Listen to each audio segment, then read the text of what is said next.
बंधुओं, जय श्री राम। मैं प्रमोद खरे आज आपके सामने एक बहुत ही संवेदनशील मुद्दे के ऊपर बात करने के लिए आपके समक्ष आया हूँ। कल 25 तारीख को और 24 जून को लगातार 2 दिन हमारे जो चुने हुए लोकसभा के सांसद हैं उन्हें शपथ दिलाने का कार्यक्रम संसद भवन में चल रहा था। सभी लोग आए, बारी बारी से अपने लोगों ने सदस्यता ली और सदस्यता लेने के साथ साथ कई तरह के वहाँ नारे लगाए गए। जब देश के चर्चित मुस्लिम नेता जो कि हैदराबाद से सांसद हैं असदुद्दीन ओवैसी, जब उन्होंने संसद की सदस्यता ली तो सदस्यता लेने के बाद उन्होंने जय भीम, जय मीम, जय तेलंगाना के साथ साथ उन्होंने जय फ़िलिस्तीन का भी नारा लगाया और साथ में उन्होंने अल्लाह अकबर का भी नारा लगाया। बाकी चीज़ें तो ठीक है, कई लोगों ने इस तरह के नारे लगाए। जब लोगों ने जय श्री राम के नारे लगाए तो उनका अल्लाह अकबर का नारा लगाना न्यायोचित भी था। सबकी अपनी अपनी धार्मिक मान्यताएं हैं। उन्होंने जय मीम कहा, उसमें भी कोई दिक्कत नहीं है। जय भीम कहा, उसमें भी कोई दिक्कत नहीं है। जय तेलंगाना कहा, वो भी अपने ही देश का हिस्सा है। मगर जब उन्होंने जय फ़िलिस्तीन का नारा दिया उस पर भारतीय जनता पार्टी के लोगों ने आपत्ति दर्ज की और उस समय चेयर पर जो सभापति विराजमान थे राधा मोहन सिंह जी, उन्होंने उनका वो जय फ़िलिस्तीन का जो नारा है उसे एक कार्रवाई से निकाल दिया। बात इतनी नहीं है, कल का जो दृश्य पार्लियामेंट में जब लोग सदस्यता ले रहे थे, बहुत सारे लोगों ने जय श्री राम के नारे लगाए, बहुत सारे लोगों ने जय संविधान, किसी ने अपने अपने नेता चौधरी चरण सिंह जिंदाबाद, किसी ने मुलायम सिंह यादव जिंदाबाद, किसी ने जय अखिलेश भी बोला, लोगों ने अटल बिहारी वाजपेयी के नारे लगाए, जय महाराष्ट्र भी बोला। सब जानते हैं कि इस तरह के नारे लगाने से, चूँकि ये उन्होंने अपने नेताओं के प्रति, अपने अपने धर्म के प्रति लोगों ने अपनी निष्ठा प्रदर्शित की। हालांकि पहले जब इस तरह से संसद में सांसद लोग शपथ लेते थे, मैंने कुछ पुराने वीडियो देखे हैं, इस तरह के नारे नहीं लगा करते थे। परंतु हद तो तब हो गई जब ओवैसी जी ने जय फ़िलिस्तीन का नारा दिया। फ़िलिस्तीन और इज़राइल के बारे में आप सब जानते हैं, अभी भी वहाँ युद्ध की स्थिति है और पिछले कई दशकों से वो एक ऐसी समस्या है जिसका अभी तक कोई समाधान नहीं निकला है। खैर, हमारी जो विदेश नीति है उसके अनुसार हमारा देश अपना काम कर रहा है, मगर एक पार्लियामेंट में एक मेंबर के द्वारा इस तरह के नारे लगाना ये अपने आप में बहुत ही निंदनीय और अशोभनीय कार्य है। और देश के जो जाने माने वकील हैं, आप सब ने उनका नाम सुना होगा, हरिशंकर जैन, जिन्होंने अयोध्या का भी, राम जन्मभूमि का भी मुकदमा लड़ा। उनके बेटे हैं विष्णु शंकर जैन, हरिशंकर जैन के बेटे हैं विष्णु शंकर जैन। उन्होंने राष्ट्रपति से एक याचिका दायर करके असदुद्दीन ओवैसी की लोकसभा सदस्यता समाप्त करने और उन्हें अयोग्य ठहराने के लिए राष्ट्रपति के पास एक याचिका दायर की। उस याचिका में क्या फैसला होगा ये आने वाले समय में आप और हम सबको पता चलेगा। परंतु किसी भी सांसद को लोकसभा में अयोग्य कैसे ठहराया जाता है उसका भी हमारे संविधान में उल्लेख है। उसे मैं सरल भाषा में आपके सामने रखने का प्रयास करूंगा। उसमें जो बिंदु दिए गए हैं उसमें पहला बिंदु है कि यदि कोई सांसद राज्यसभा का मेंबर है फिर वो लोकसभा के लिए निर्वाचित हो जाता है, या लोकसभा का मेंबर है वो बाद में राज्यसभा के लिए निर्वाचित हो जाता है, तो उसे एक निश्चित समय में किसी एक पद को छोड़ना होगा, और यदि वो नहीं छोड़ता है तो उसे अयोग्य ठहराया दिया जाएगा। इस लोकसभा में ज्योतिरादित्य सिंधिया राज्यसभा के मेंबर थे। वो इस बार लोकसभा का चुनाव जीत कर आए, उन्होंने राज्यसभा से इस्तीफा दिया।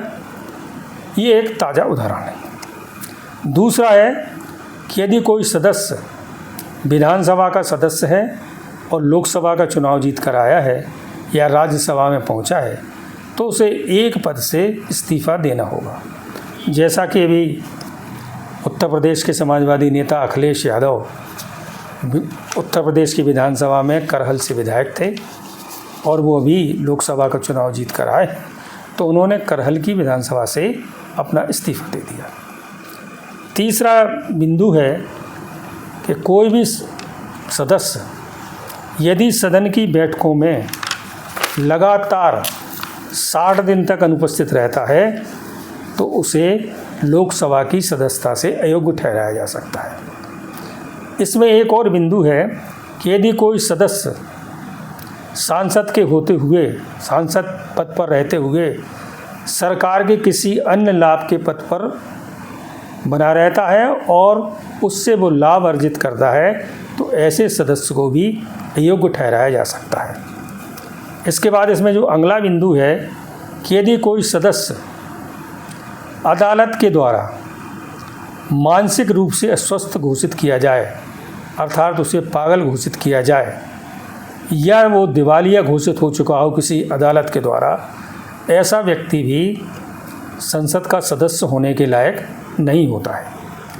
यदि कोई सांसद, जो भारत का नागरिक होना सांसद के लिए अनिवार्य है, यदि कोई सांसद किसी अन्य देश की नागरिकता ले लेता है तो भी उसे संसद सदस्य की योग्यता के लायक नहीं समझा जाएगा, उसे भी अयोग्य घोषित किया जाएगा। इसमें एक और बिंदु है कि यदि दल विदल कानून के अंतर्गत आप किसी ऐसी पार्टी को सपोर्ट करते हैं जो आपकी विरोधी दल की पार्टी है और आपको उस दल बदल कानून के अंतर्गत आने पर आपको संसद की सदस्यता से अयोग्य ठहराया जा सकता है, या किसी केस में किसी न्यायालय द्वारा 2 वर्ष या 2 वर्ष से अधिक आपको यदि सज़ा सुनाई गई है तब भी आपकी संसद की सदस्यता रद्द हो सकती है।